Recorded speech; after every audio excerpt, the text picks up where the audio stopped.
Дүйнөгө жайылып жаткан коронавирустун айынан 14 күндүк карантинде турган Diamond Princess аттуу япониялык круиздик лайнеринде коронавирус жуктургандардын арасында кыргыз жараны бар экендиги аныкталды. Бул тууралуу чет элдик басылмалар жазып чыгышты. 15 февраль күнү Япониянын саламаттыкты сактоо министрлиги коронавирусту жаңы жуктурган 67 кишинин жарандыгын тастыктаган. Алардын арасында Япония, Филиппин, Австралия, АКШ, Канада, Кытай, Германия, Гонконг, Тайвань, Индиянын жарандары бар. Мындан тышкары Кыргызстандын да бир жараны бар экендиги маалымдалды. Япониянын саламаттыкты сактоо министри Кацубону Катонун берген маалыматына ылайык 19 февралдан тарта вируска кабылган жарандар карантинден чыгып баштайт. Лайнер Япониянын Йокогама шаарынан 20 январда чыгып саякаттан 3 февралда кайтып келген. Жүргүнчүлөрдүн арасында коронавирус жуктуруп алган Кытай жараны болгон.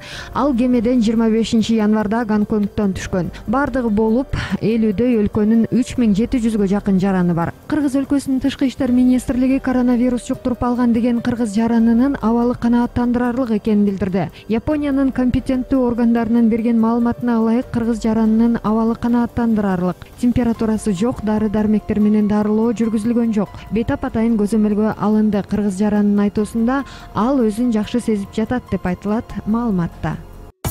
Орчундуу окуялардан кабардар болуу үчүн биздин каналга жазылыңыз.